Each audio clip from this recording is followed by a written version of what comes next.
You're at the beach, Jonathan. Looks like Bondi or something. A virtual beach, Robert. Yeah.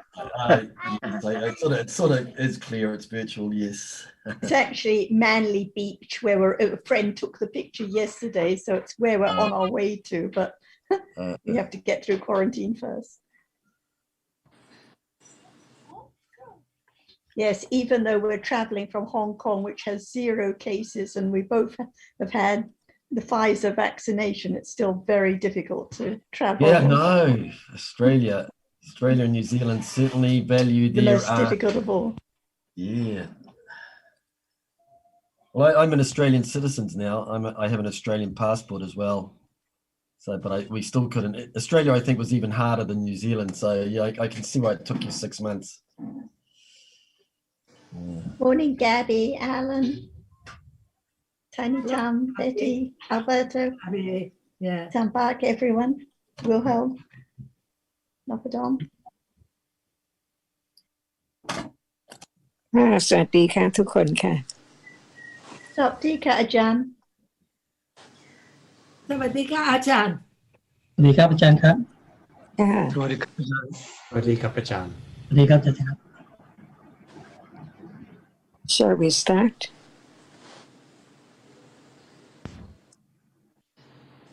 Yes, who would like to start? Robert, do you have anything you would like to start with?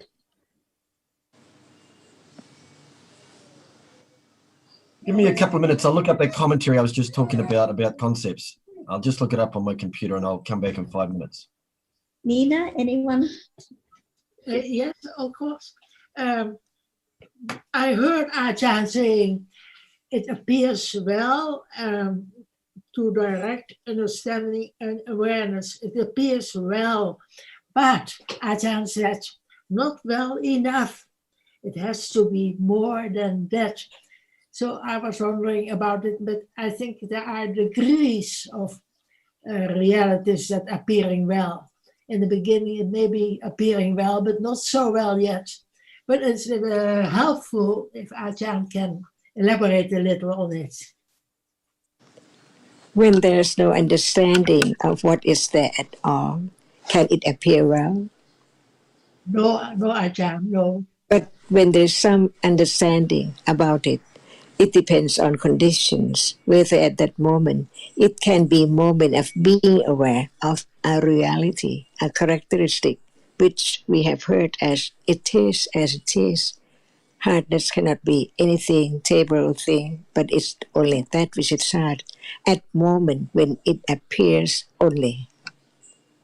This is the beginning with understanding, to understand that which is there right now, but from no understanding at all, to be a little understanding of that it is now appearing, but it cannot be taken for anything, because it's just that as it is experienced. So the matter is only whether there is understanding of that which is now appearing or not, because usually there is something appearing, no attention, no awareness. We just think about it in different ways, like it's something soft or too hard to chew or something like that. But actually, the truth is that it cannot be anything when it appears well as it is, as just hardness, and how hard it is, different for each moment. Sound is appearing, Ajahn, but immediately I think of the words that you are speaking. So I cannot say it's... Until not just thinking of the word, but it's there. So right understanding begins to develop little by little, not just to think about it, but it's there as it is, as it is. So when it does not appear, usually we still think about it. But when there is the understanding of that appears only when it is experienced. When it's not experienced, it cannot appear. So now we think about hardness, but no understanding of the characteristic which is hard, because we are thinking about what we are talking about. So hardness at that moment, which is touch, does not appear as clear as it is, as nothing at all, only hardness as itself is there to be known. But now, can it appear so well when we are talking and thinking about other things, and hardness is there, but not as it is, as no things around at all. When it appears well, nothing can be with it at all. But it depends on panya. And when there is no panya, it's really very hard to get all that you are explaining now. But it can be now, because when we're talking about hardness, there is hardness, but it's not as clear, but begin to pay attention, or attention is there. Or we can say just, when there is right understanding, there must be awareness. Otherwise, when it is touched and appear, no understanding, so it cannot appear well, so it cannot be awareness, direct awareness. It's only attention, a little attention to that object. And whatever is there is so very, very short, and then it's gone. And the other thought comes in directly instead. So it cannot appear as well as when it is the object of awareness directly with understanding. Even it's so very short, but it's the beginning of the difference between awareness and no awareness. Because even right now, there is touching, no awareness. So how can there be the understanding of it? As nothing is there, only hardness is there. So what we mean by appear well, it is the beginning of being aware directly of hardness. But it does not appear as well as when panya detached from taking it for something as usual. And little by little, there can be letting go of the idea of something which is touched. It's only that. And how can there be the understanding of whether it's developing or not when there is letting go of that with understanding of that? Because other reality appears instantly, one after one. So there can be awareness of another characteristic which is not heard right now. When panya develops and is so skillful enough to understand any object as it is. For example, is there any moment of direct awareness and understanding, the characteristic of seeing? But it's there. So what about the understanding of hardness, whether there is more understanding, letting go the other idea about whatever is there, no matter hardness or some other object? Everything arises and falls away so very rapidly. So it depends on understanding of that as it is, that it doesn't matter at all, as long as panya cannot yet directly understand the characteristic of no self. But it depends on conditions, from understanding more and more, very skillful on level of intellectual understanding. It can condition unexpectedly a moment of being aware directly of a reality, even it's so short, but it's there, different from other moment. So one can understand what is meant by parami and khanti and so on. It has to be the moment of being directly aware with understanding of that object as it is only when it appears. That's all. And they can be thinking even while touching, because no one can stop conditions for thinking to arise, to think about it. But later on, little by little, there can be more understanding and letting go other idea about that. And there can be a little more understanding of the truth that it's only a reality. It takes quite a long, long time to have less thought about other things while touching or seeing. But there can be the beginning of understanding the difference between just thinking about it in words, or at that moment there can be some moment of understanding that which is there. Even it's not clear yet, but it is different from just talking about it and thinking about the story, the words, the terms, but attending to that characteristic. And when Panya is small, it can understand the difference between the beginning of, and when it has developed to that degree, little by little, so natural like now. So the understanding must be at moment when what is there as object, not just thinking about the arising and falling away of whatever is there, ayatana and so on, but what about that which is now appearing as it is? To begin to understand the truth, it cannot be flower or anything, because it's only that which is seen, but not only one single moment, many, many moments to form up the idea of shape and form and things around from day to day, on and on, until Panya can understand that what is seen, gone instantly, but it does not appear as that. That's why it's not yet the Ariya Satya, but the truth which can be directly experienced is that it's not there. Because just one reality at a time, it appears so well because no other object around, and understanding begin to understand it, not just thinking about it. Even thinking is there. There can be the understanding of thinking. That's why everything in life which hasn't been known yet will be the object of understanding directly, little by little. Right now, just as it is, but not yet, because it depends on panya, right understanding, understanding the truth of that which experiences. We don't have to call it the seeing or the hearing or the thinking, but it's that which sees right now, a reality. It experiences the word because it arises and performs its function as it appears now. Understand seeing when they're seeing. Understand visible object when it's there as the object. Understand sound when it's there, and understand hearing, the experiencing.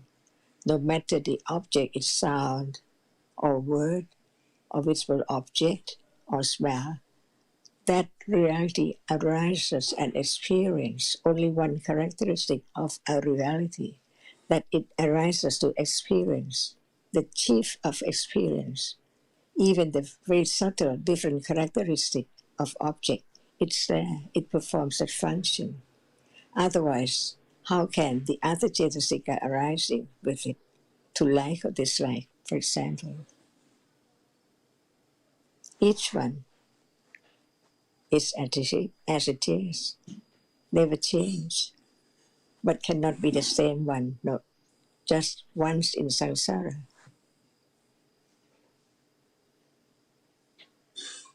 Seeing now is not seeing a moment ago, or just the previous moment of seeing,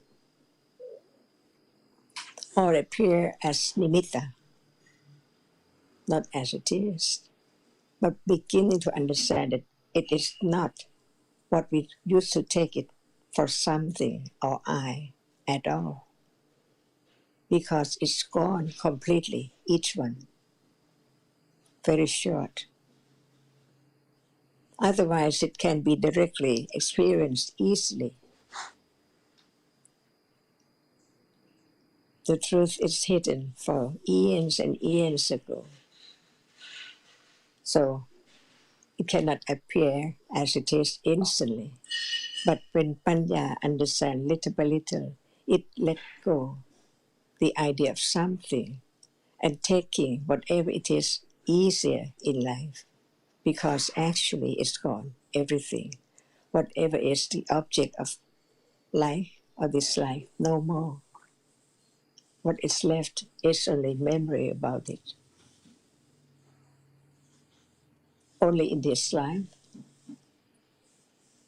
no memory of last life. So next life, no memory of this life. What is there now is just only a moment in samsara,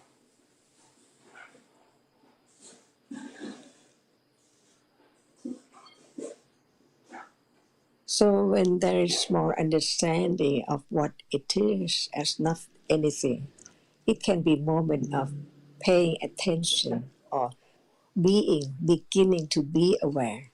And right understanding is there, but so very weak in the beginning. It can be a moment of doubt about anything.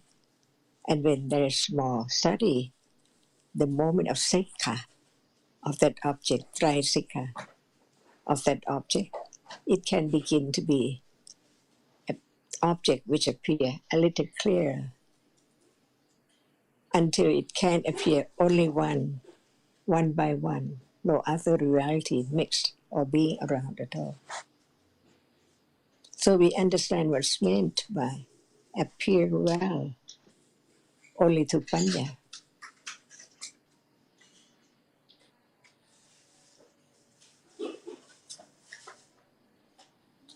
And when there is awareness directly of that object, it begins to appear a little more well, because it's different from moment when there's no direct awareness of it. Mostly, Ajahn, I think it's attention and thinking. But as you say, it doesn't matter, because if it matters, it shows the clinging that we want to know. So it can be understood whether how much understanding of the object is when there is understanding of that object at the moment when what we say attention or awareness. So very close, because attention is manasikara cetasika, right considering, wise considering. See, it's a condition for understanding of that object, no matter in words, intellectual understanding, or the moment of patipati, and for sure, moment of pativeda.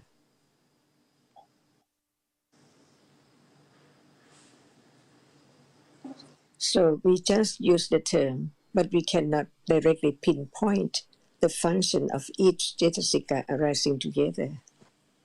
Because when direct awareness doesn't show up clearly, it can be attention beginning and then it develops into awareness with understanding.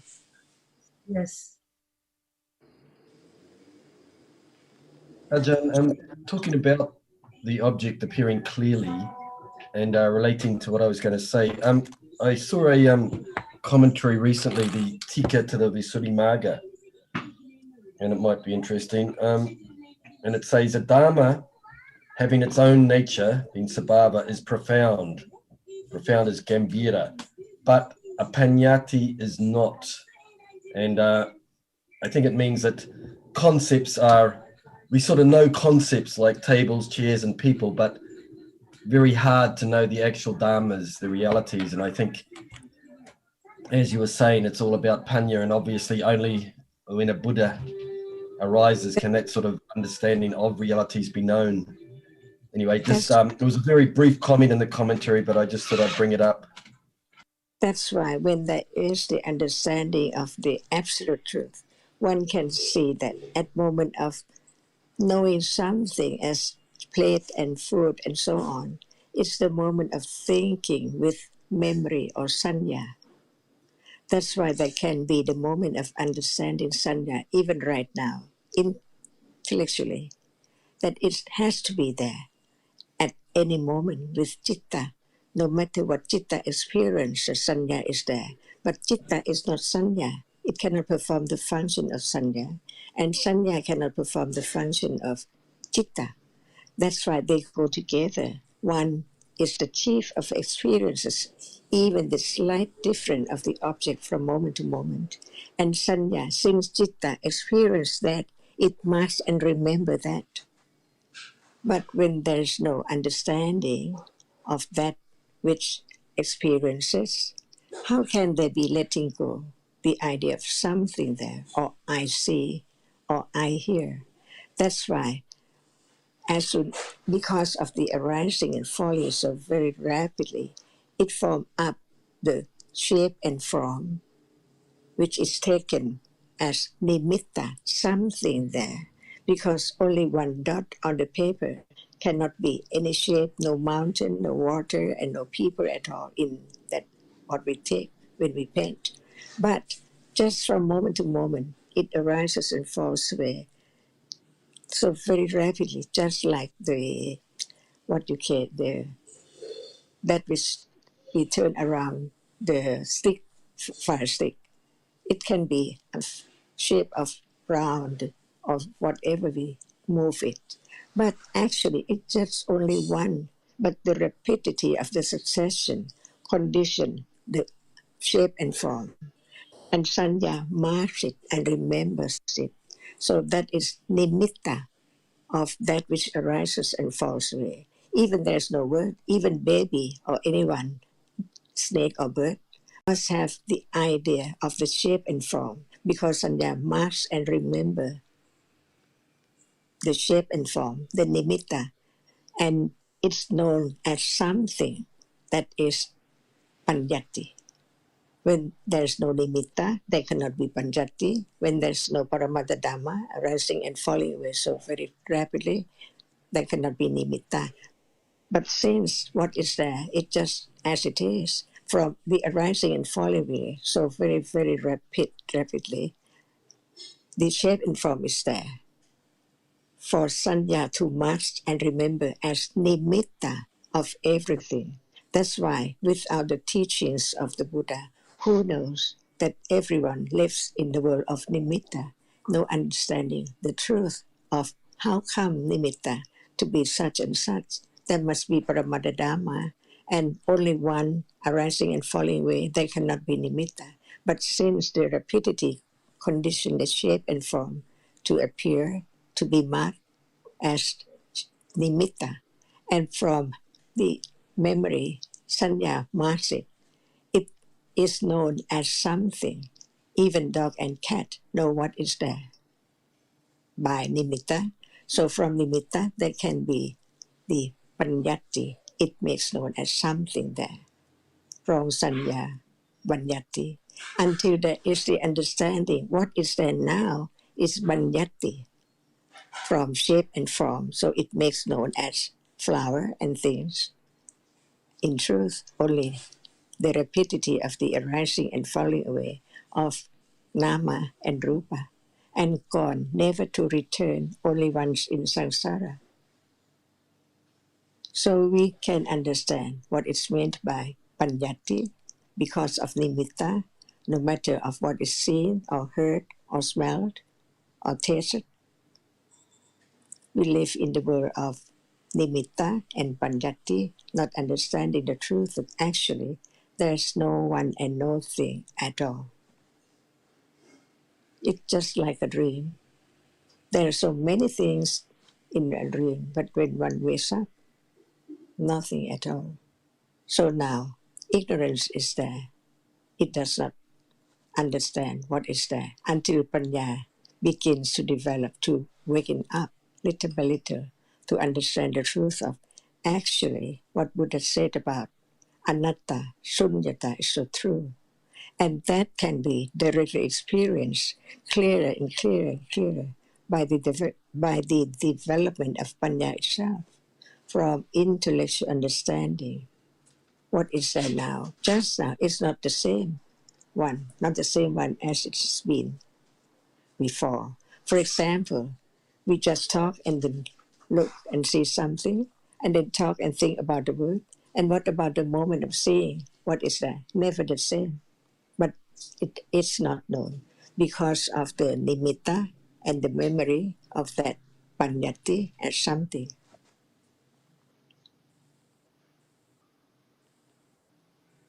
And without the intellectual understanding, how can there be the understanding of the truth? What can lead to such understanding without the words from the enlightenment, from his enlightenment to show the way, which is now, this is the way to understand what Buddha enlightened and what he taught about whatever is there as it is. In the past, present, and future, No one can change the truth at all.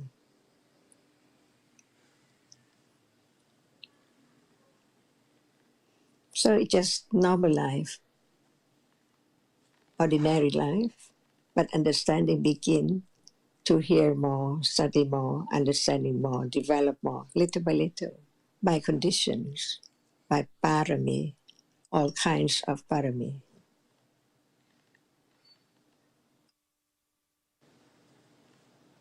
And now it is parami when there is understanding.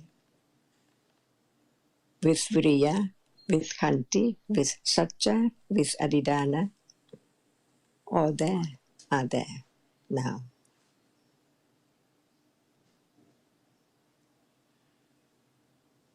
Unknown until only one reality appears as object at that very moment. So that has to be the understanding, the characteristic which we use to talk about it, the nama and the rupa. But that's the word. But the characteristic of that which now experiences whatever is there, no matter through what doorway, there must be that reality which arises to experience. So it's different from other mental factor which arises together with it. But it's not that which is the chief of experiences, the characteristic of the object. But since it experiences is the main or the chief of experiencing, so the other mental factor which share the same object arising together, experience the object together, but citta experiences so clear in the sense of it can understand the difference of the object, no matter it's so very slightly different. So the other cetasikas arises, so it can like or dislike or perform the function of remember or vitaka or passa or whatever is there, but not the main or the chief of experiencing as citta. So they arise together and citta performs its function, and the other cetasikas also experience that object together with citta, but it cannot perform the function as citta. But since the citta perform that function, the other cetasika can experience it by way of its characteristic and its own function. And it's this moment now.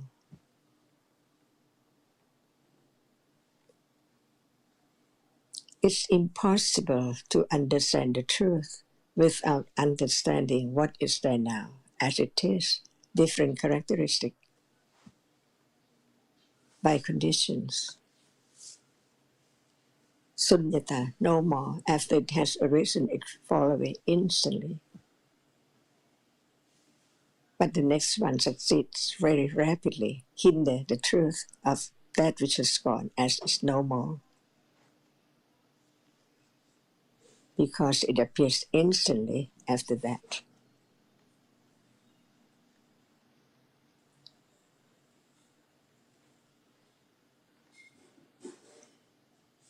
And this is the condition for the development of understanding, to understand the difference between intellectual understanding and direct understanding.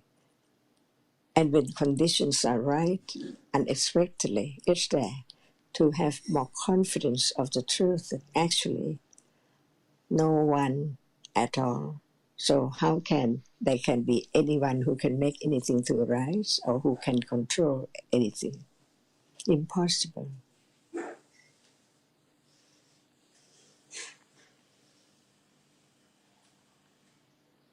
And this is meant patient to understand the truth little by little. Because without understanding, is it possible to understand that which is there as clear as one had learned about it? That which experiences.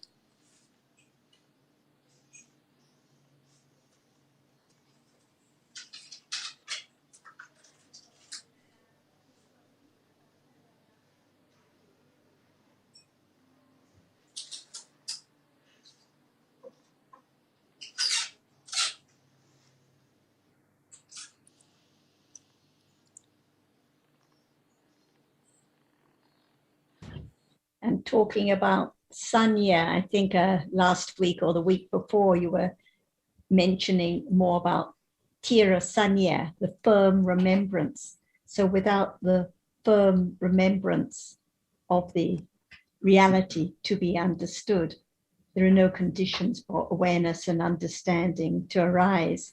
And when there's tira sanya, you were saying that there's no wasting time on other things. And this isn't meant conventionally. It doesn't mean no time for cooking or watching television or looking at the Olympics, but it means there is the firm remembrance of the reality at this moment for awareness to be aware of and understanding to understand.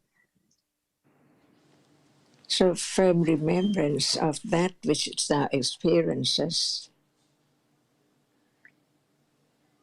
and that which cannot experience is there now. So it conditioned moment of direct understanding with awareness at that moment. One has no doubt about what is meant by direct awareness and direct understanding. Because the characteristic of awareness appears. That's why in the Tipitaka it says that the realities are not known as long as when it appears clear to Satipatthana or Sammasati or direct awareness. We can talk about attachment. Even right now there is attachment, but when it's not the moment of understanding that which appears at that very moment, which is direct understanding and direct awareness, reality does not appear at all. It's only in words.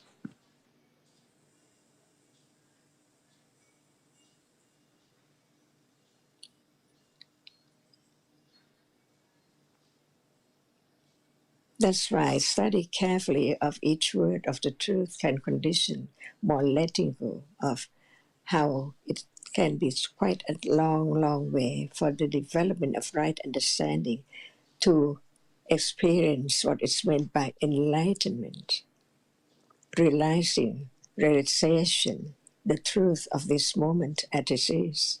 It has to be the beginning, go on to the end. Without the beginning, it's impossible to go to the end.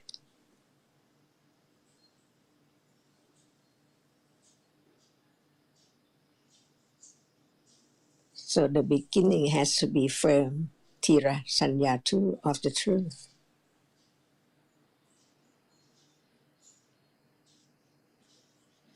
So there can be direct understanding with direct awareness when time comes or when conditions are right. It can be now, depending on conditions.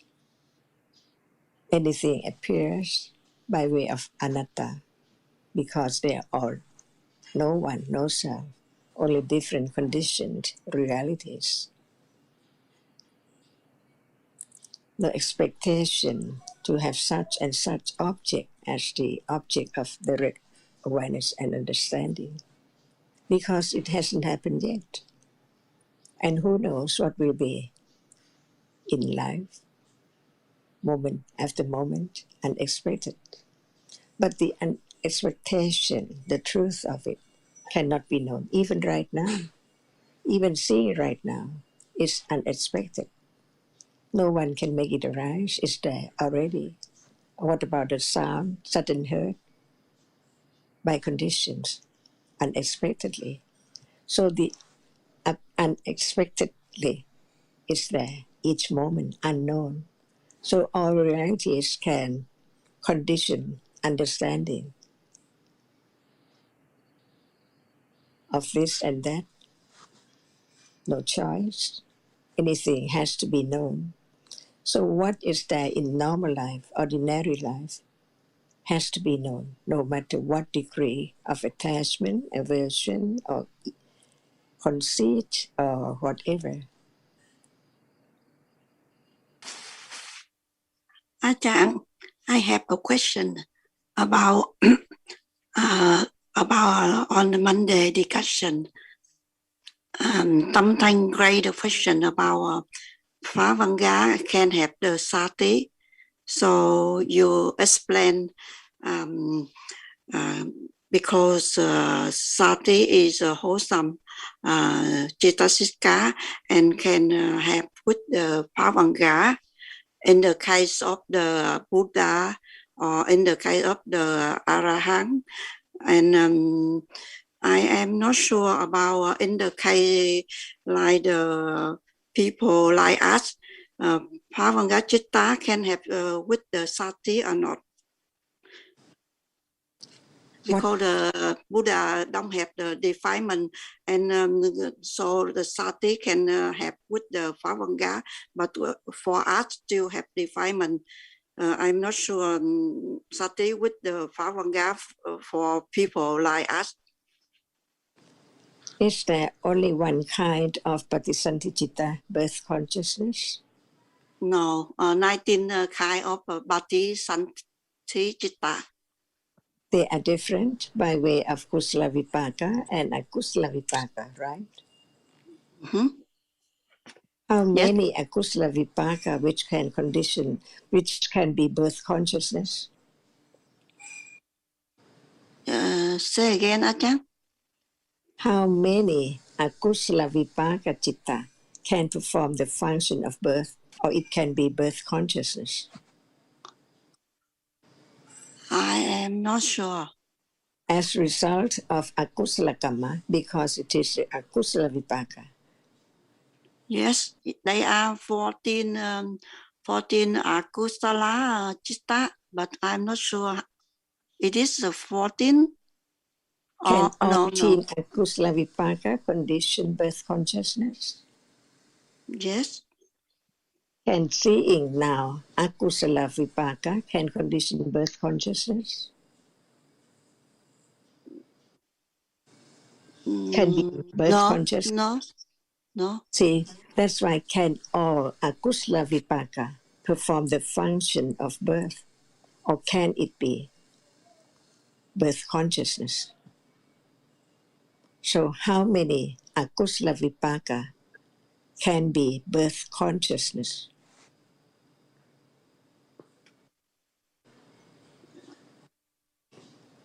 Otherwise, we just think about the word, but what about the condition or the truth of it?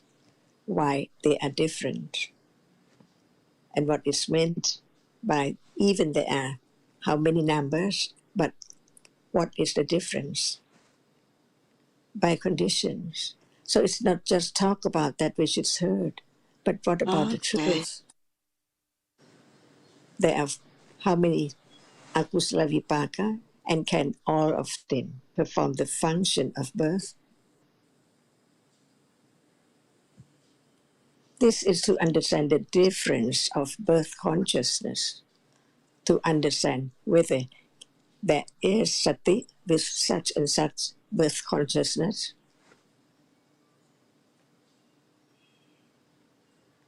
or no sati with such birth consciousness by conditions, because birth consciousness is the result of the karma. So we can say three kind of fruit of aloba, dosa, and moha can condition for sati arrive with Phá Văn Gá Chitta. Just talk about the main chati, whether it is kusala kamma or akusala kamma, to understand what are there at moment of kusala kamma and what are there at moment of akusala kamma. So it can produce such and such vipaka in different characteristic and function.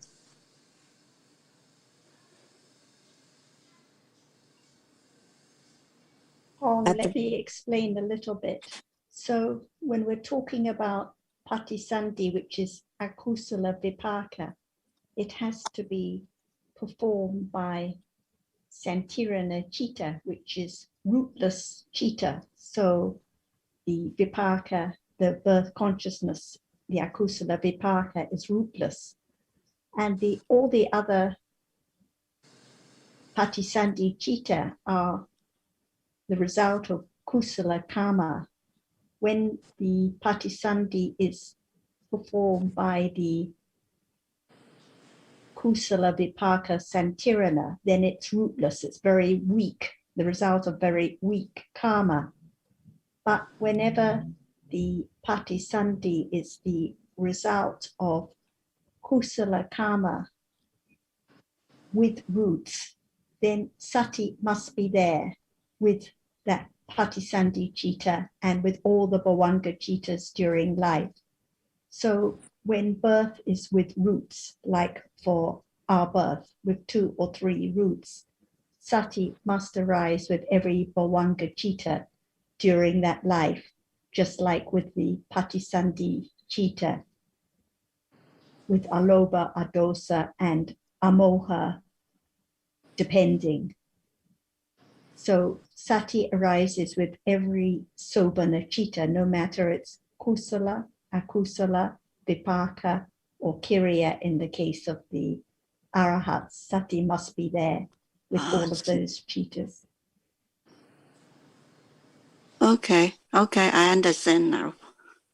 So even though during this life, like now, there are countless moments of kusala and akusala cittas arising and falling away in between each process of bhavanga cittas, because it is the result of kusala karma with roots.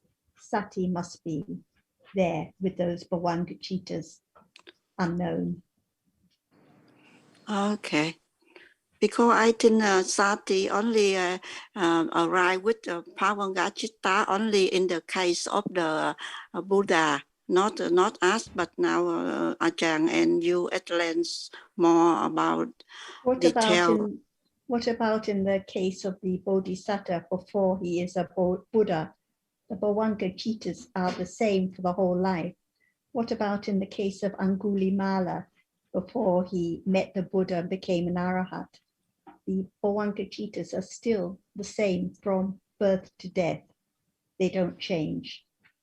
Okay. The same result of the same karma, which is exactly the same kind of citta as the patisandhi citta and the death citta in that life.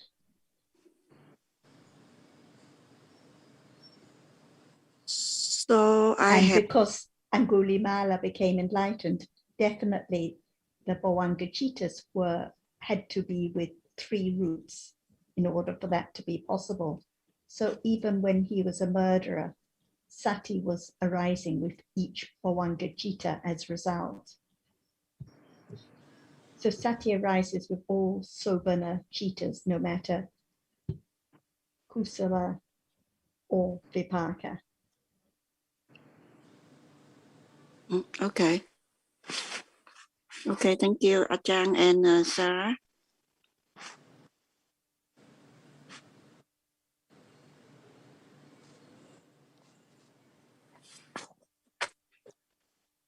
The bhavanga cittas never change, and the object of the bhavanga cittas, the unknown object, never changes for the whole life, no matter how much kusala is developed or how much akusala is developed. Every bhavanga citta has to be kusala vipaka in the human life.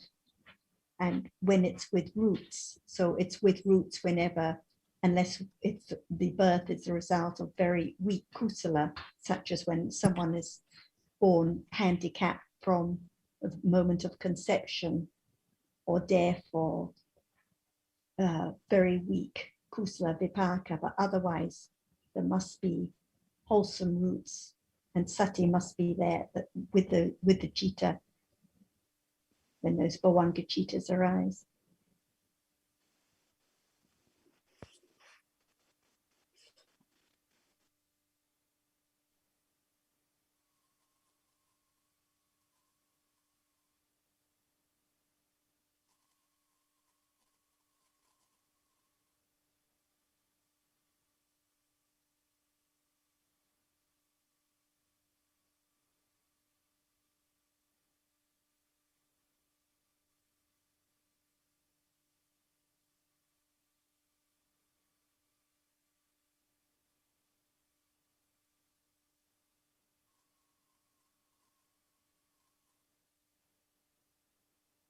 I would like to ask about kaya as in namakaya and rupakaya, and also the word sakaya as in sakaya ditti, and because I've heard you some time ago, you've been talking about the difference between kaya and sakaya, and so I'm try to think about it, and remind me of the word like namakaya are the chittasikas which arise together with chitta, and also chitta itself is so whatever is nama and arise together, we can say it's kaya, like every rupa which arise together in one as one continuity is rupakaya. But why is the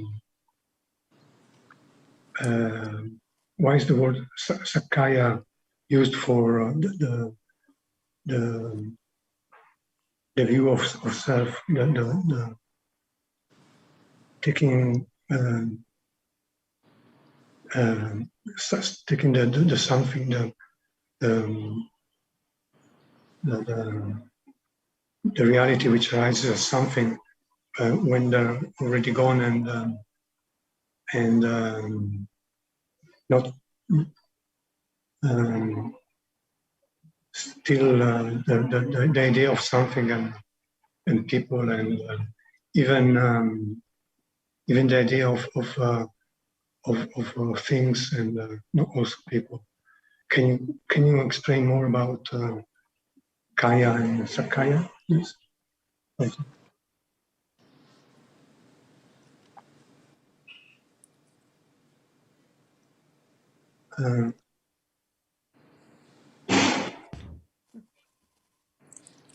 I'm going to let Ajahn speak about Sakaya. Like you said, the Namakaya is the arising together of the Chaitasikas, and the Rupakaya is the arising together of Rupas. And when there's wrong view of the realities here, the Namas or the Rupas, which are taken for this body or for me, then it is Sakaya Ditti. But I'm sure Ajahn can add more. And I'll just make a quick comment too, that kaya has different meanings. So sometimes it means body, literally. Other times it can mean something more like collection. So body can mean a collection of things. The body of evidence or body of opinion means the collection of all. So sometimes it has that meaning too.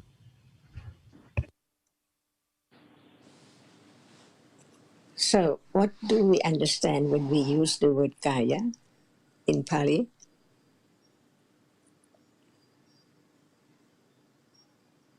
Just the word kaya. What does it mean? What is it? We can use any word like collection. It means that not just only one there, but there are many together. And when we do not pinpoint what we are talking about, just only one, we talk about that which are together as that which experiences as namakaya and that which cannot experience as rupakaya. So the whole body, there are many, how do you say, kalapa of rupa with space akasa in between, as the whole body, as the whole. So this is kaya. And when you take this from my body, it is the inner. And sakaya, me, mine, is the meaning of sakaya. But for the other, you don't take that person from my body, So that is not Sakaya, but it is another manner of taking it for self. That's why what is there as the whole is taken for something.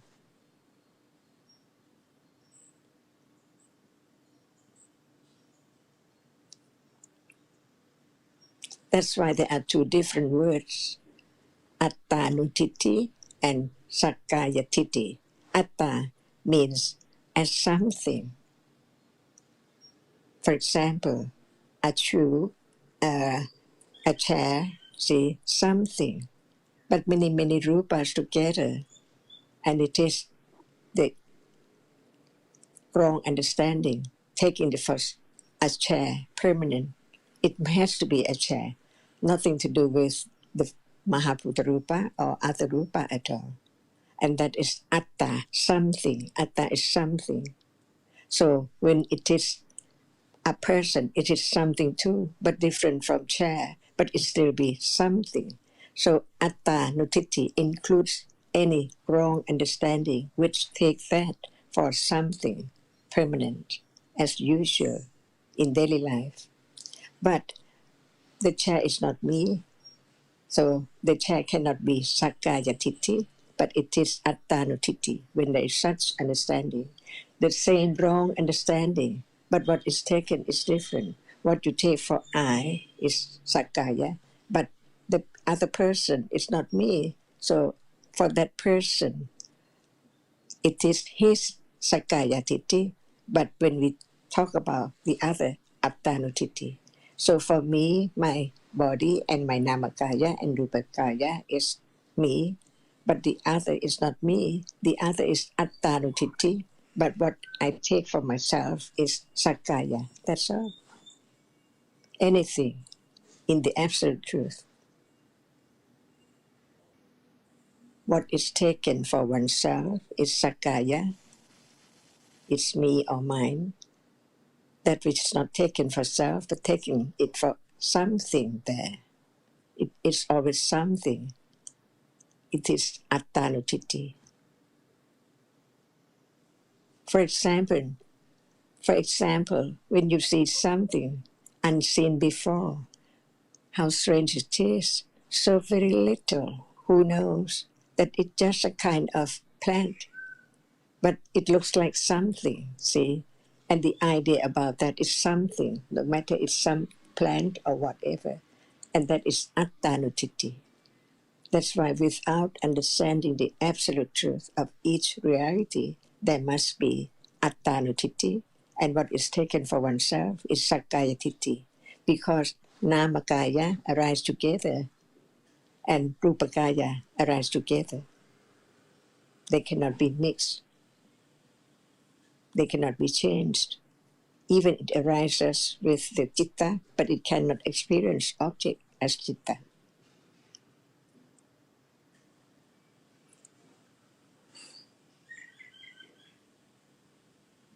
That's why we have to understand what's meant by Kaya, Namakaya, Rupakaya, and Titi, Attanutiti, and Sakaya Titi. By way of number, 20 of Sakaya Titi, 20 of Attanutiti, exactly the same. It depends on what you take for you and the other, and not you.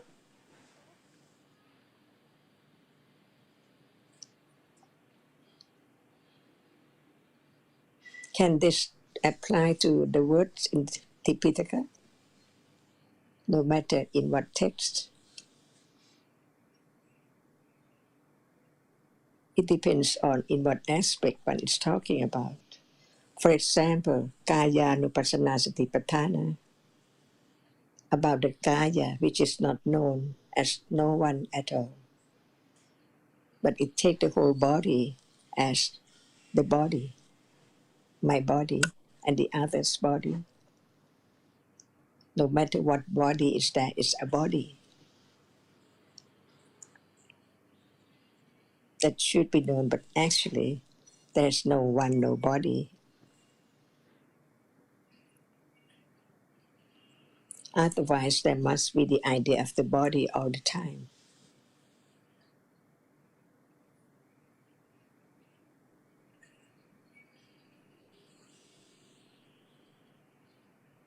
Yes, I think it's no matter what the context is, because the Buddha's always talking about the realities, the different namas and rupas, no matter what body or what arm or what person or what chair.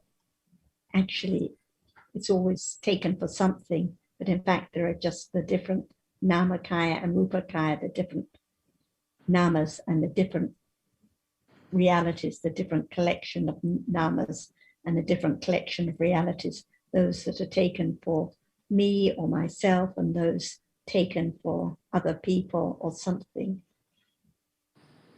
which is Atanoditi, as you mentioned.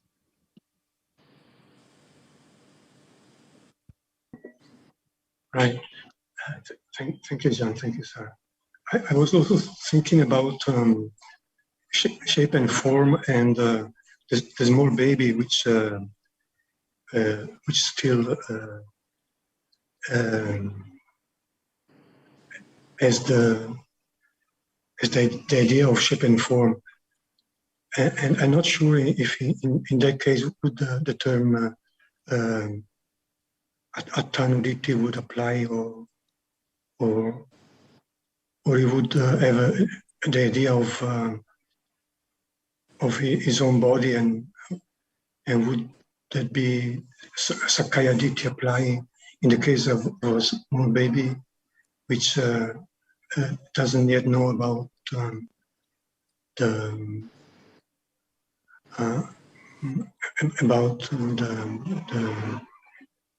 is not yet fully aware about himself and the other people. Any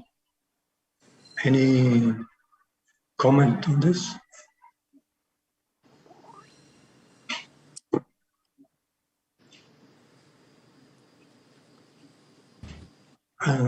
I think, as we've discussed before, the asavas can be so very slight and subtle. So even though there's no thinking about the self and other, there still can be the very subtle idea of something there, something here, or this one is mommy, this one is the other. So who knows what asavas are arising unknown, like now, or like in the case of that baby, before there's any thinking with wrong idea about particular ideas of the other and oneself.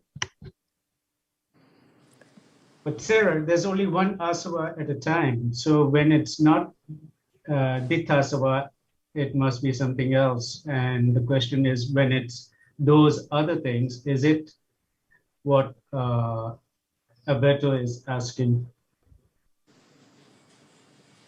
So when it's just ignorance, then it's not a vijasa, or when it's just a vijasava, then it's not ditthasava. But who can say now what the asava is, even now in between when we're talking, what asavas are arising, because it's completely unknown. That's why it's asava. Yes, it's just a curiosity question, really, because now there is Sakaya Ditti and Atanuditi for sure, in my case anyway. So, which can be known. I think even when I was it's like the question of whether the ditthasava arises in animals, but it's a kind of curiosity one, because it can't be known. But what can be known now is the Sakaya Ditti or the Atanuditi, when it appears only. Yes, thank you. Thank you, John.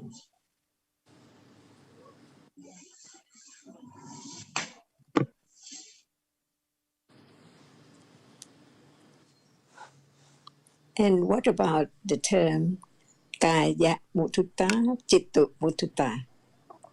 Kaya Pasati, Chitta Pasati. No doubt, when there's the understanding of the meaning of Kaya, even we use the word Kama, what we are talking about, the Namakaya, which means at that moment, Cetasikas arise together. And that Cetasika condition the piece of Chitta, and the other condition the piece of the collection of Cetasika arising with Chitta. See, more details about that. But the understanding is that Kaya doesn't mean only one, but it is a collection of many realities together right then. Cannot be separated because they are together in such meaning. That's why the understanding of the truth is not about the word, no matter by what word, what phrase. It just talk about the truth, the absolute truth, by different ways, because there's so many, many different realities. Even sati. Is it satindriya or satipala and sammasati or podchanka, sati podchanka, see, different. Even it is only sati, but it arises only once in samsara, so it can never be the same. And the difference must be by conditions from moment to moment.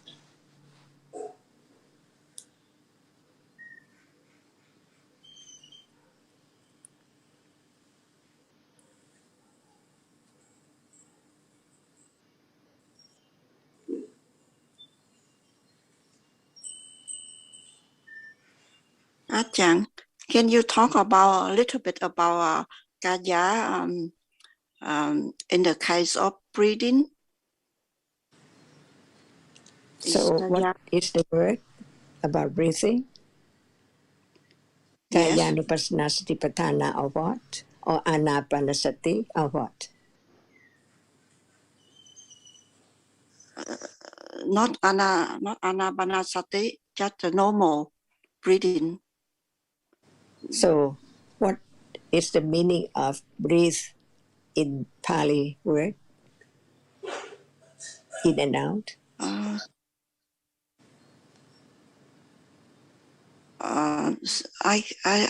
don't hear probably your question. Say again, Ajahn.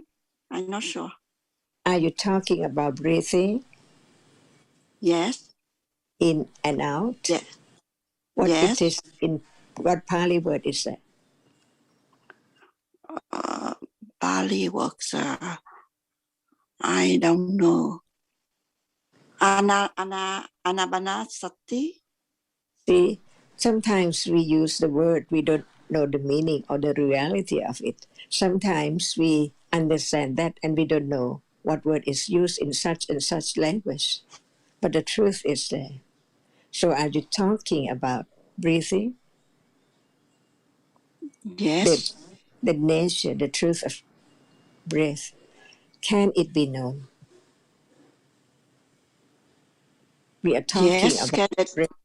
Can it be known by sati and by No, even there's no sati. Anyone knows about breath, right?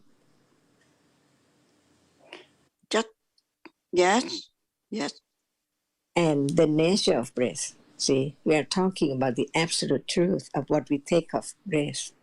So what is the reality of breath? Can it experience? Or it cannot experience anything? Breath cannot experience. So it has to be the characteristic, the category of rupa, right? Yes. And can it be known? Can it be known when the sati awareness? No, even right now, can it be known? Even no. What when the doctor says breathe in, do you know what he means? Breathe in just a concept. We don't talk about anything, just talk about breath to understand breath. So how do we think about it? It's a reality, right? It's real because it's there. Breathe in and breathe out. Everyone knows. But the nature of it, What is there is not known because we take that for breath. But the Buddha told us about the truth, the absolute truth of everything. So what is there as the absolute truth of it? Breath. Okay. The characteristics of breath not appear as the object of the sati, and I went No. and right ascending to see the at the moment of the characteristics of breath. No, I understand what you mean. not like that. Not like that. Please breathe in. Can you? Yes. Breathe in. If now I breathe in, I can. So breathe out. Can you? Yes. Ordinary life. Breathe in and breathe out. But what is the truth of breath? It's there. It's Okay. real. Breathe in and breathe out. But what is the nature, the characteristic of that we take for breath? Breath is the nature of the characteristics is the for primary rupa with the vayo dhatu. So what appears that you call breath? That you call it breath?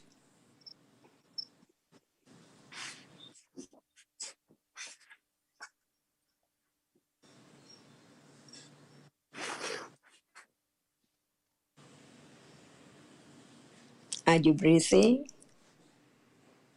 No. No, really?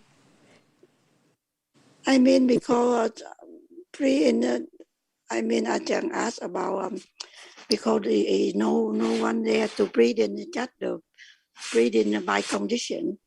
But there is breath, right? Yes. And you try to talk about it, to understanding it as it is, that it's not my breath, it's not I who is breathing, but what is it? To know it, to understand it as it is not anything, but only that which we call breath. We don't call the other hardness breath, right? Yes. So what is that that can be known right now as what we say breath? Does it appear? No. Yes or no? No. But is it there? Yes. What condition it to arise?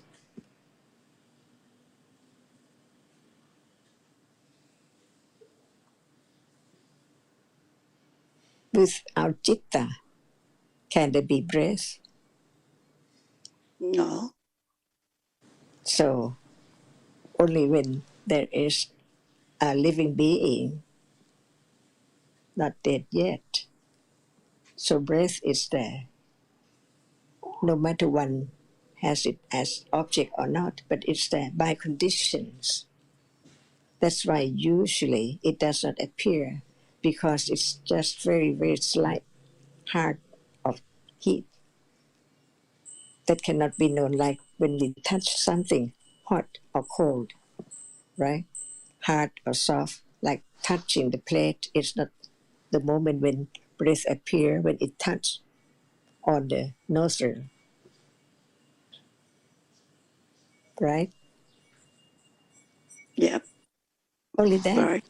That's why we understand that even that is conditioned, and it's only hardness, like other primary rupas, hardness, softness, heat and cold, vibration or pressure.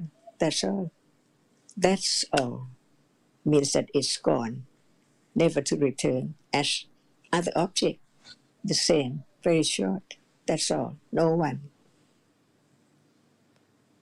So why does one just want to know more about it, or want to pay attention on it, or want to understand it? It's just like any hardness, anything which is hard. That's all. This is the way to let go, the clinging to breath, because many people try to concentrate on it, What for? Huang, Okay, I got your point. I understand what you mean. Yeah. Huang, can I add to that a bit? I think what Ajahn is asking you is breath a reality or a panyati?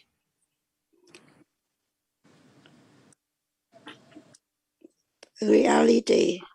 Is it a reality, a Dhamma, or is it a panyati?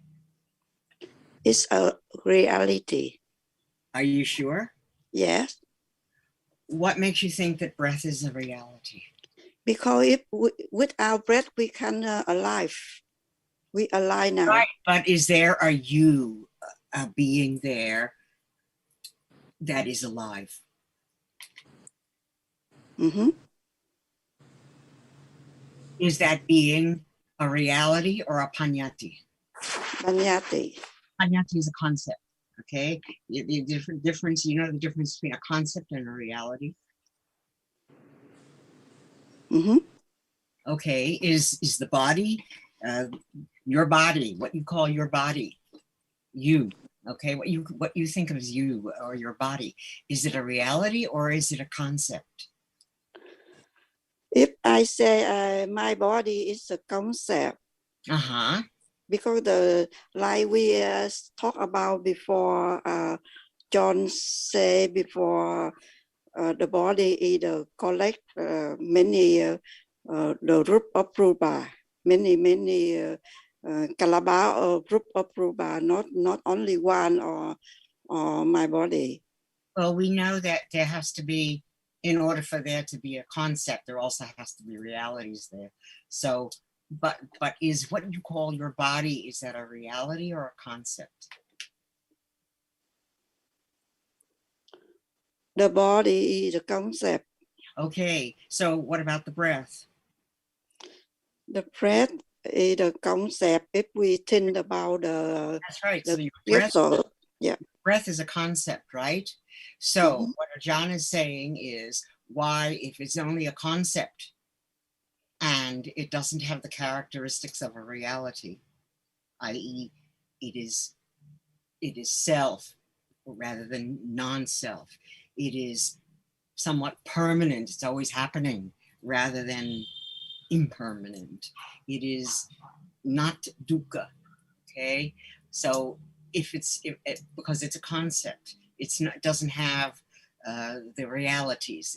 It doesn't have the characteristics of realities. Okay, so it is not. It's not a reality. So what Ajahn, I think, was trying to ask you is why should we concentrate on breath when it is a concept? I don't mean I don't mean I concentrate the breath, because I just asking about the breathing, because many people think the breathing in and out, and right. That's what not you personally, but other people take breathing in and out, concentrating on the breath. They think that's a really good thing to do. Because we talk about reality, I just asked about that one. If we understand that breath is a concept, then what's the point of concentrating on it? That's what people don't understand.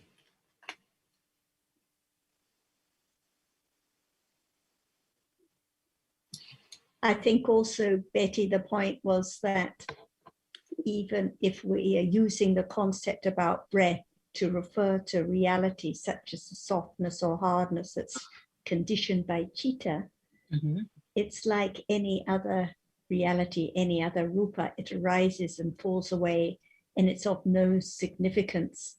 So yes, but it's not. Sure, it arises and falls away because we breathe in and out, but it's still not a reality because it doesn't arise and fall away as like a reality.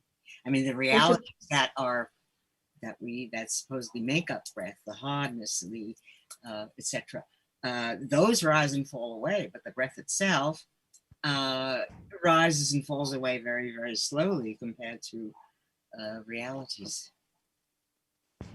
But when the Buddha taught about the understanding of breath, he's referring to the understanding of the reality, the softness or the hardness, however, that's So he's conditioned by citta, a Right. very subtle kind of rupa. And like any other rupa, it's impermanent, it's inconsequential, it's not of any significance, nothing to be attached to. So if anyone has the wish or tries to be aware or understand breath, this particular kind of rupa, it's because of clinging, not because of understanding whatever is conditioned to appear at this very moment. But it's still confusing when we think of breath as being a reality.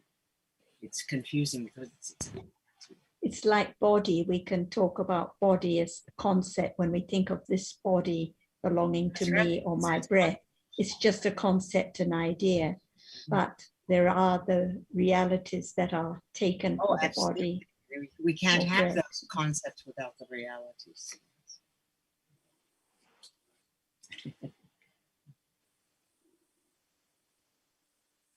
Betty, we are also told that breath is a very subtle rupa conditioned by citta. So although the idea of breath, which we generally think about, is just a concept, but there is a reality that's it's rupa. It's just is different from other rupas, like those that are conditioned by other conditions. This is conditioned by citta. Turn that on.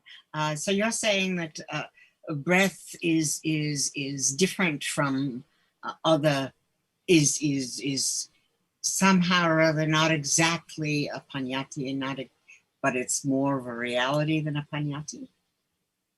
I mean, the idea of breath, like Ajahn would often remind us that there's no concept without reality. So in this similar in this case, the idea of breath comes from the experience of certain realities. That's why we are told that what is taken for breath is in fact hardness, softness, heat, cold, motion, pressure. So, and what I'm saying is that hardness, softness, heat, cold, motion, pressure, the kalapas that these are part of are conditioned by citta. Sure, of course they are. But the breath, as we know it, the in and out of breath, breathing, is to me, I wonder what really the Buddha meant when he said it was a subtle reality, because that I don't understand, because I see the breath as being a paññatti. Subtle rupa, and it is a rupa that's conditioned by citta. I mean, plants don't breathe. So only living beings breathe. And that's because there's citta, and the citta conditions this rupa. Right, there's rupa there being conditioned, absolutely. But the breath itself, as we understand breath, is it's confusing when we characterize it as a subtle rupa instead of looking at it as a paññatti.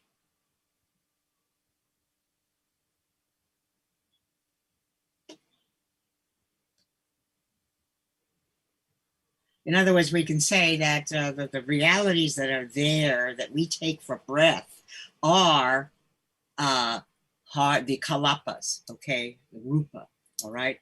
But what we take for breath is a paññatti, isn't it? It's good to be reminded when we use the word we take for, it's often used in the context of taking realities for something. So what we usually take for breath are actually realities, even though we don't know the realities, there's no understanding of those realities, but because those realities arise and they appear to citta, that's why Ajahn asked Huang about whether it's experienced. And at first she reacted thinking that Ajahn meant whether it's understood, but it's actually experienced. Even everyone experiences breath. But the breath is, where is the breath experienced? It's usually, at least when they teach meditation, the breath is usually experienced at the nose, you know. Right. Even we do experience breath by way of when it contacts the tip of the nose, as hardness, softness, heat, cold motion. That's right. So it's experienced, but it's experienced with certain other rupas. It's not experienced by itself. It's experienced with other rupas, say at the nose or whatever, or in the chest expanding. The rupas there that experience it. That's why it's a subtle rupa, because it doesn't appear. So it's not understood as a reality because it's not obvious, but still the reality is there. The chitta conditions that rupa at almost every moment during life. And it's just like when we were talking about body, just like body as we talk about it is a concept and an idea, kaya, but there are still the realities, the different rupas, which are kaya, which are realities. I mean, but because of no understanding, usually nothing appears. But that's why, because the rupa of breath is subtle, so it's so useless to focus on it or try to have it or wish to have it, because it's so inconsequential. So this is why the development of the path is about the understanding of whatever appears unexpectedly, not the understanding of that which doesn't appear that one would like to have appear. Okay, so then can we say that breath is not like, it's not quite, it's a reality. Well, can we say that breath is more of a reality than a panyati? When the Buddha about breath, he's talking about the rupa. Okay. Conditioned by chitta. The rupa that the particular kind of rupa, this particular kind of softness or hardness, not the softness of when touching the arm, but the particular kind of softness that's conditioned by chitta, that special one. All right. Okay, got it.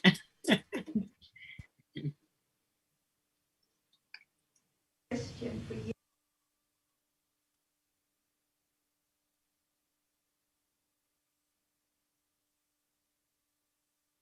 Sarah, we can't hear you. You're silent. Sorry. Hong, when Ajahn was speaking earlier about kaya pasadi and chitta pasadi and kaya mudita and kaya lahuta and so on, these different namas and rupas that are called body or collection of chaitasikas or collection of rupas, so referring to the calmness of chaitasikas or the calmness of the chitta and so on, do they arise with bhavanga chittas in this life?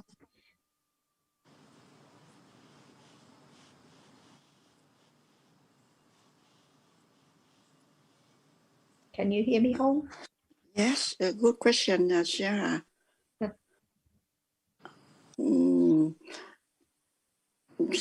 You mean kaya? I'm not sure Bali works, but I know what you mean. So the calmness of chitta and the calmness of chaitasikas, the pliability and the lightness, because these are chaitasikas that also arise with all sobhana chittas or beautiful chittas. So do they arise with the bhavanga chittas during this life which are the result of kusala karma.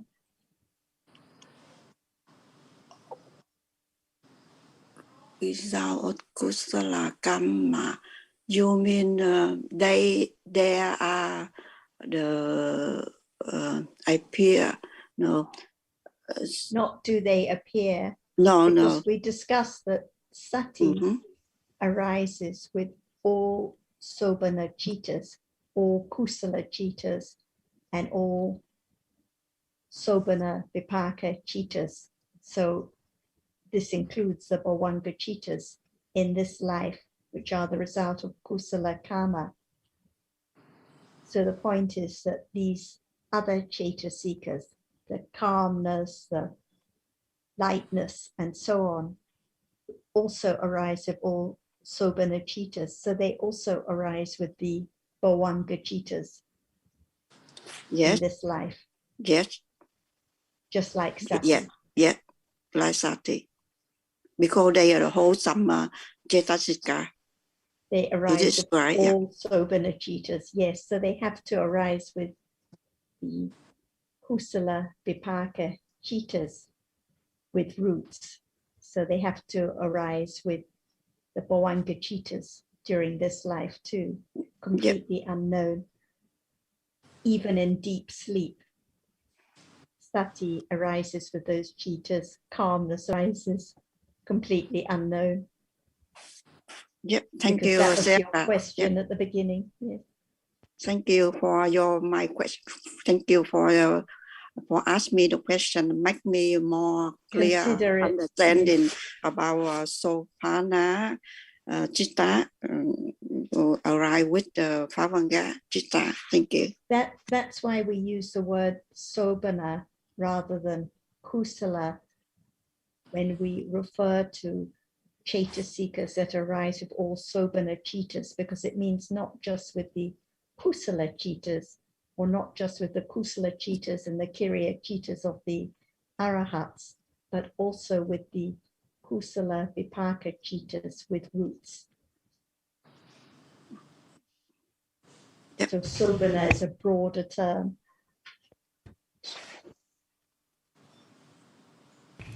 And Betty, when you're asking whether breathing is more a concept or more a reality, it's a good question. But of course, we know that something can't change from being a concept to a reality, or can't be part one, part another. I think the answer really is that in some contexts, it's referred to as what is being referred to when breath is mentioned is a concept. And in other contexts, what is being referred to when breath is mentioned is a reality. For example, in the development of samatha, with in and out breathing as subjective contemplation, it is a concept that is the object of the kusala citta that is developing to the level of whatever high level is attained, jhana, for example. But in talking about development of insight, if breath is mentioned, then it has to be a reference to the reality that is taken for breath. Yeah. And also, Betty, you were rightly using the reference to long and short breath, which is in the teachings too. When we think long, when we think short, it means it's concept. That's the object of thinking at that time. But even in the suttas, when it's written, when it's referred to long and short breath, that's just referring to the thinking that must naturally arise in someone who's developing anapanasati as an object of samatha. But the point is always to understand the reality at the moment, when it's long, when it's short, or when whatever is happening.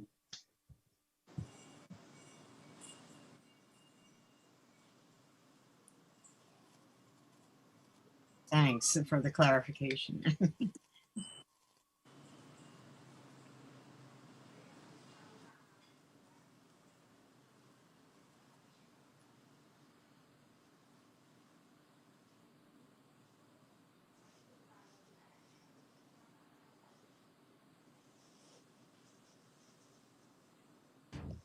Jyotika or anyone else, do you have anything you would like to ask about today?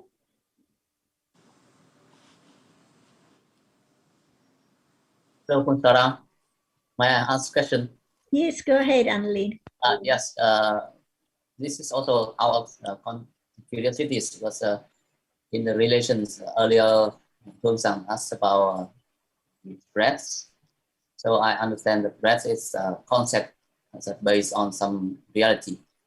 It's a rupa based.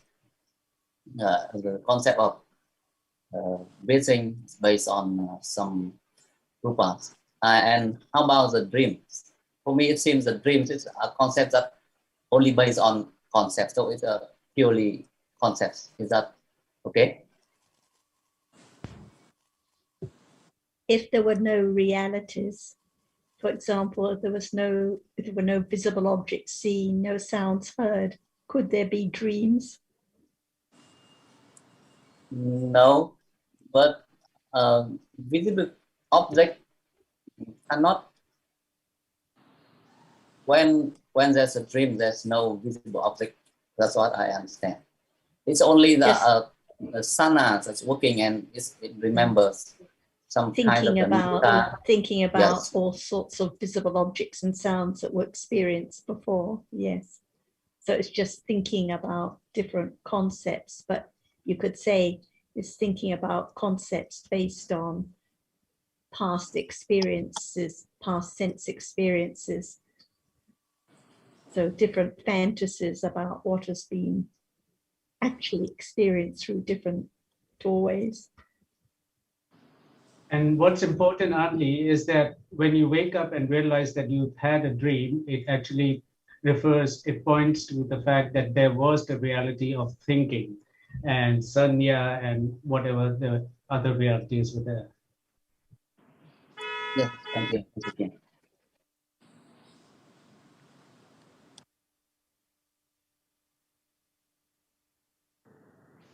And I would like to share some, I don't know what my recent experience that I heard many times that there's no arm, there's no leg, there's no eye, there's no car, for example, as is,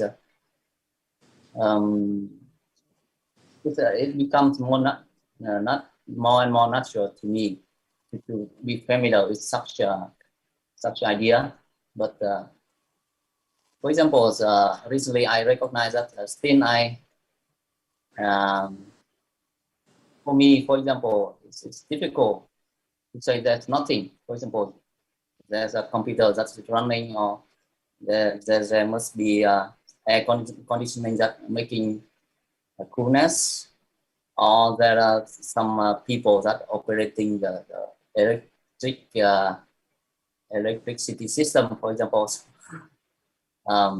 Yes, I don't know. It's just a kind of the sharing. So I mean, it's easier for me to think that, oh, okay, this is not a person, that is not a chair. Somehow it's more difficult to think that it's not someone that turned on the television, or someone is that operating some kind of the machine. I don't know. Yes, but only recently I have that kind of ideas. It's actually a reminder. Ajahn asking us this is actually a reminder about how little the understanding is, because if there was a lot of understanding, we'd be quite firm in our understanding that in reality there's no arm, there's no us, there's no chair, there's nothing. But because we still think all the time in terms of my arm, me sitting here, it shows how little the understanding is there.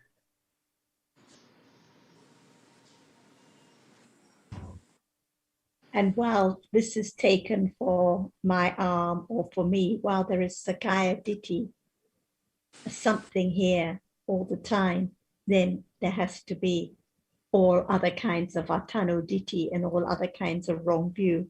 There must be the idea of something there, the computer, the something that is seen, the something which is heard. So yes, as Sujin said, it's a reminder how little understanding there is at this moment. But it's not my lack of understanding or anyone's ignorance or wrong view. These are just dhammas, just moments of ignorance, moments of wrong view, each one fallen away, gone completely. And I just want to add a slight caveat to what Sukhin said, because it doesn't mean that every instance of thinking of table or chair involves wrong view. There is the habitual way of processing data received through the eyes and ears and so forth, and memory, that involves the formation of concepts. So, and as we've discussed before, for the enlightened, for the Sotapanna who no longer has wrong view of self, there is still thoughts of arm and leg and table and chair. So the more important thing, rather than whether there is an idea of this or that thing, is the whether or not wrong view is involved at that moment. What is the nature of the citta? It may just be attachment, it could be conceit, lots of thinking in terms of oneself and other people when there is conceit, but no wrong view at those moments. So that distinction needs to be borne in mind also. And what about now? Is the wrong view appearing now? If it doesn't appear, it can't be known, just speculated about. So the truth has to come back to this very moment, no matter what we're talking about, breath or wrong view or memory. It's now, but the question is whether it appears, whether it can be understood now. Actually, I think my point was for the static things, it's easier. Somehow it's easier to recognize static things and just collections of rupa, but for the moving things or the non-static things, sometimes it's easier to be deceived that they are not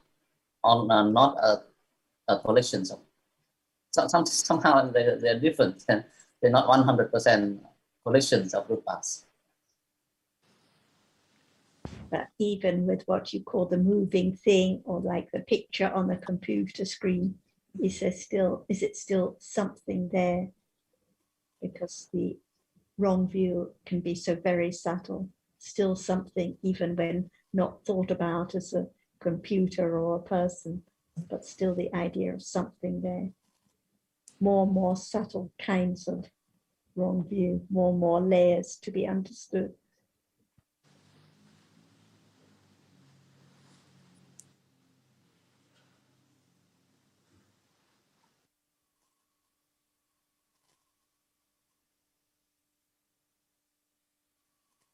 Ajahn, would you like to add anything on any of the topics or points raised? Everything should be considered carefully in order to understand the truth, even just what we had talked about, like breath. For example, we just familiar to the word breath. Everyone knows, but what is the truth of it?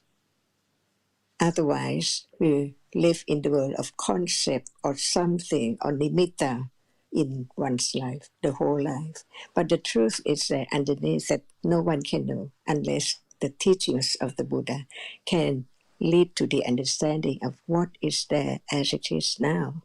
And they should be more careful about what we use for the word breath. Is it a reality? Is it real? Is it there?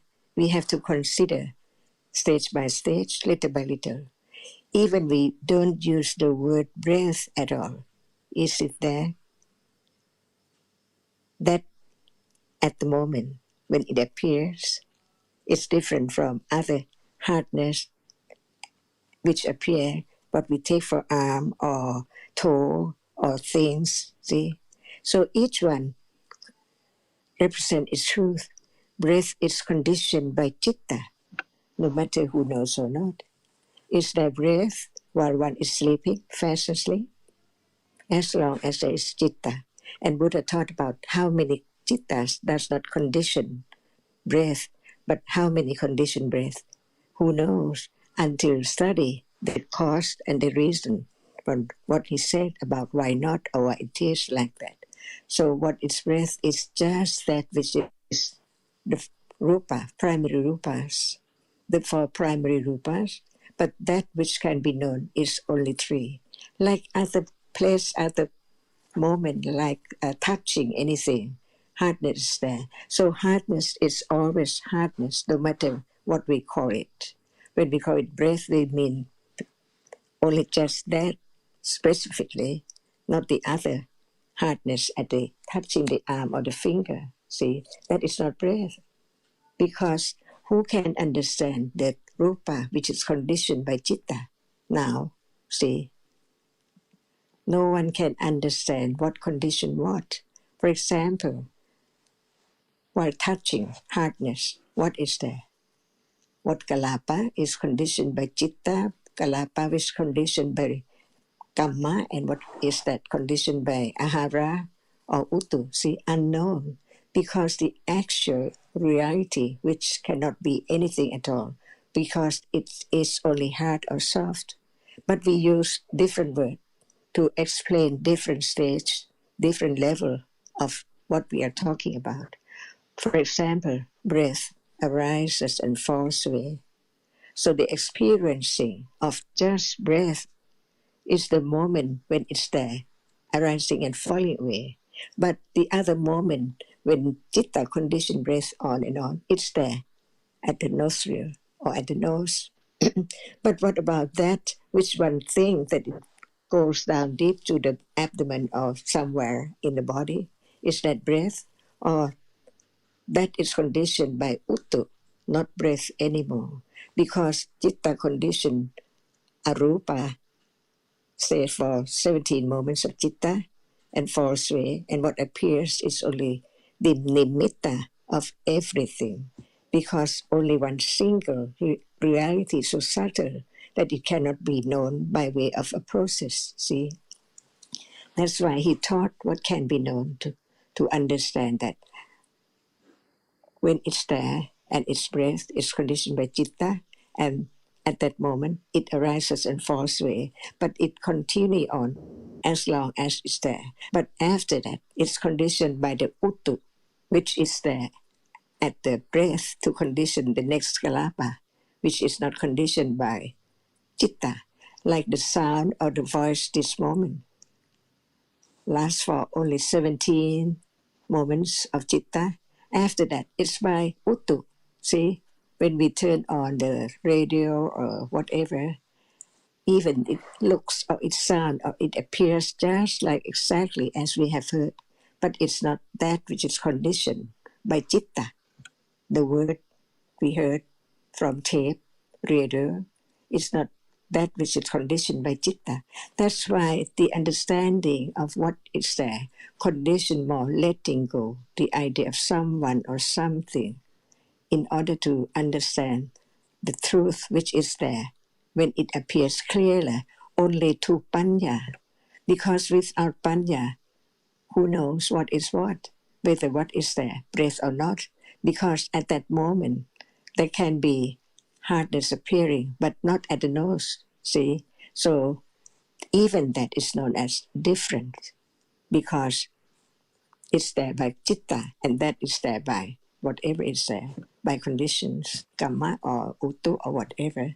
That's why just learn to understand the truth. Actually, realities are so very subtle, and we have to study to understand better and better, to let go, even the clinging to that which we take for breath, or arms, or legs, or table, or thing. But actually, in truth, none of them can stay. They are gone. They all gone. They're all gone. Unknowingly, that's why we learn to understand that we cling to that which is not there.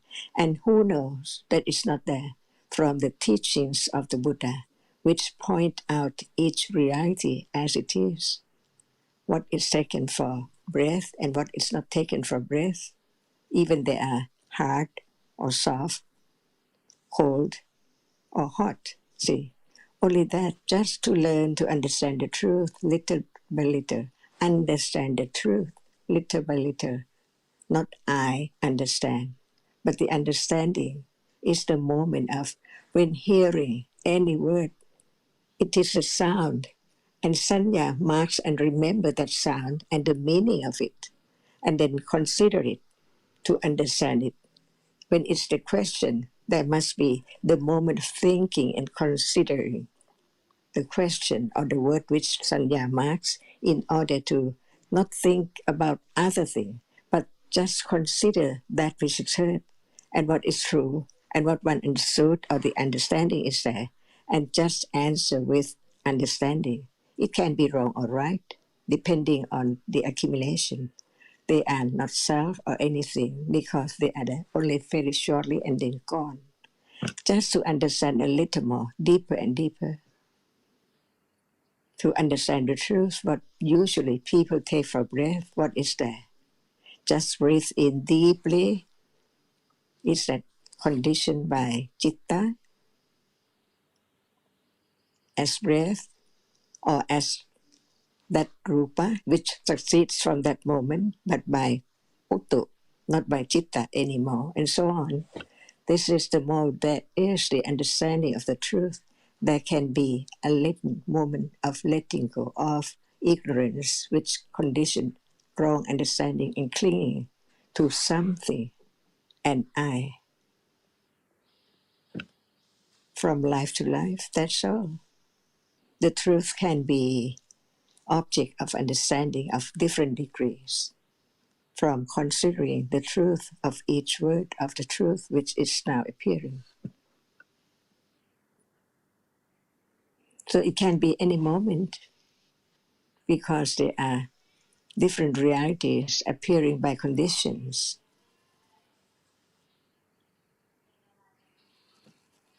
And when Panya is strong enough, it can let go. It doesn't matter what is there. The truth is that it's gone completely, never to return. But not just say it without understanding, but the understanding of the truth condition such thinking little by little. To study just for the sake of letting go wrong understanding and ignorance.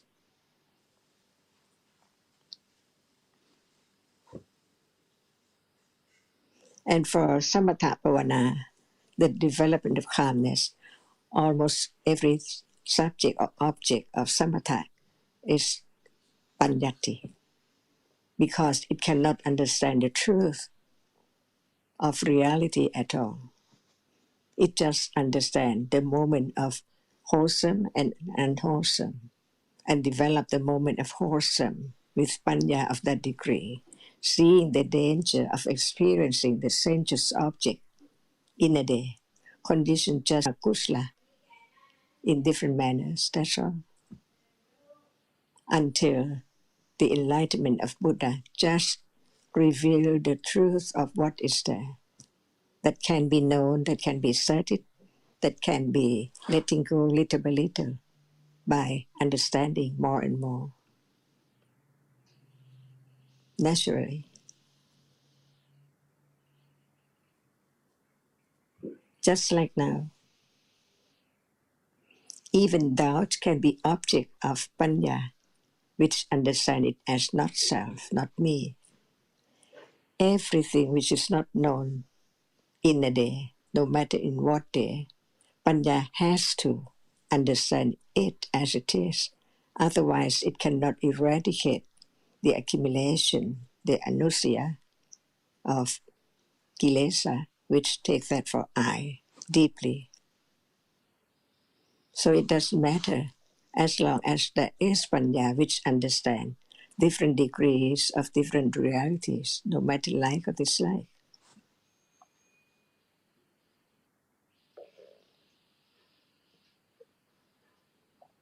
So we can talk a little bit more of anything that we'd like to talk about to understand it a little more clearer. Like kaya, see, in different aspects. I would like to know more about considering, because you often say considering, not thinking of other things. but we think of other things all the time. And considering is different from thinking. We have to talk about the Cetasikas in order to understand the different characteristic and different function.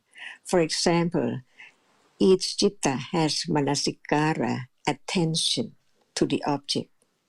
See, even it's so very fast, very little, very slight, very subtle, but it is there. It performs its function of paying attention or attend to the object, but not understanding. See, it just attend, so it arises with each citta. Now there are 7 Cetasikas arising with citta, every kind of citta. At least 7 of them has to arise together with citta. And one of it is manasikara, attention. Attend to the object. See, even citta directly experience the characteristic of the object clear in the sense that it knows what that object, what characteristic is there of such object. So very, very subtle. No matter the very subtle difference, citta knows the difference, so that the other cetasika perform their function as manasikara, attend to that object.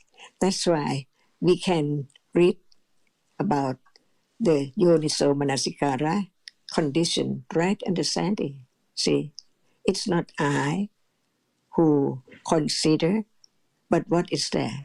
The attention to the moment of hearing the word. For example, at this moment, there must be sound is heard, and the sanya marks and remember the sound and knows what is it by pandati, and then understand the question or what we are talking about, and manasikara just consider that in order to understand what is said or what is our answer to such question. See, it's there all the time unknown because they do not appear as they are, like manasikara does not appear. But we use the word consider. What cetasika is there? Can vitakka consider? Can phassa condition consider? Can cetana consider? See, so right or wise considering is the manasikara, yoniso or yoniso manasikara, which we used to use that word. But the function of it is now at this very moment. And when it is akusala, there must be attend to that, but wrongly, without understanding. See, not right, not wise. But when it's right and wise, it's there. But it's not panya.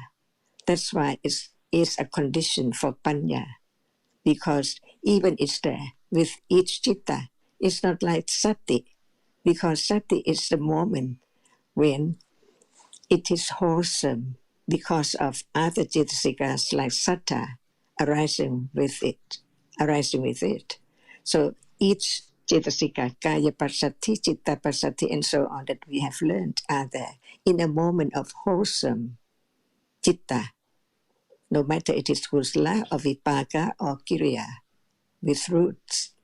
See, so Buddha taught about each reality in detail so very deeply that it can be understood little by little, like breath. See, if someone just concentrate on breath, what is breath? No understanding. What for to concentrate on it? And what is the use of concentrating on it? No understanding at all. So it's wrong. The manasikara that we use consider, reflect, is not right because of no understanding. That's why understanding develops with other wholesome cetasikas. Each perform its function. It cannot exchange its function or characteristic at all, but depending on what can be known. See, no expectation at all. But no word when it's there, because the characteristic of it is there. No need to use any word at all. because it appears as it is. But when it does not appear yet, even right now, manasikara or cetana of vitaka and so on, we have to use the word from the Buddha to lead to the understanding, the meaning of that word, which represents our reality differently, different ones, in order to understand each as no one and no thing, no self at all. That's why when they hear the explanation, the truth of what is taken for breath, it's a reality which has to be the four primary rupas, but what appears, sometimes it's cold, sometimes it's soft, sometimes it's so strong, harsh, when one get tired or something like that. The chitta condition such and such different rupa, which we take for breath, but it has to be the reality which is different from the other rupa, which does not condition, which is not conditioned by chitta. That's why we begin to understand chitta at that very moment of understanding breath, from the breath to the chitta, because chitta condition breath. That's why anapanasati-patthana does not understand only breath, but it understands the chitta as well at that very moment. When it's calm, the breath is softer, more subtle, more peaceful, and so on. And chitta can be known at that very moment. That's why we have to understand but why it is used, the word, as Kayanupassana Satipatthana. And if we don't understand the truth, we think that it has to understand only body, the body, Kaya. But actually, what is there can be object of right understanding by conditions. No need to call it Kayanupassana Satipatthana or Chittanupassana Satipatthana, but the truth is that the object is Kaya, the body, the rupa, or the object is chitta, or the object is feeling, vedana, or the object is Dhamma, any kind of Dhamma. See, just all about whatever is there in life, which hasn't been known before, and it can be known little by little from hearing, considering, and so on.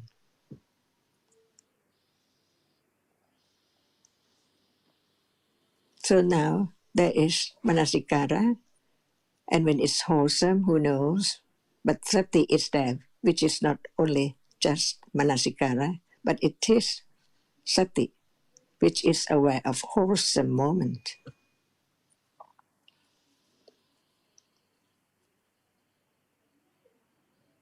Because of right vitaka and so on, many conditions. So study Dhamma is not study the word only, but to understand the meaning of the word and what truth it represents. Like considering what is said. We use that term, but there must be the reality which is there, which consider. Now, it performs its function with understanding, when there is understanding. But when there's no understanding, it performs its function to study more and more, careful to understand the truth. That's why manasikara is not panya. Even it's there, it's not the factor of the Eightfold Path.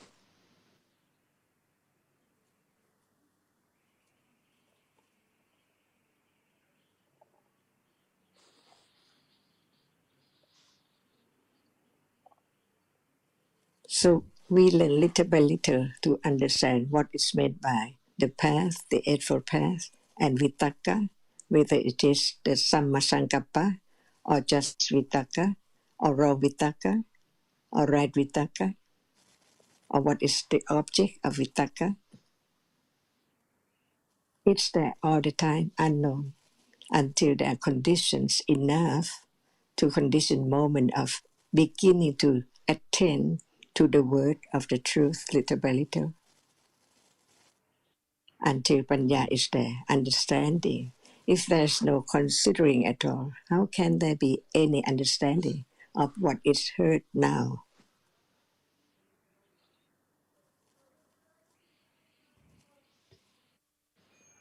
Thank you very much, Ajahn. สวัสดีค่ะ สวัสดีค่ะทุกคนค่ะ สวัสดีครับอาจารย์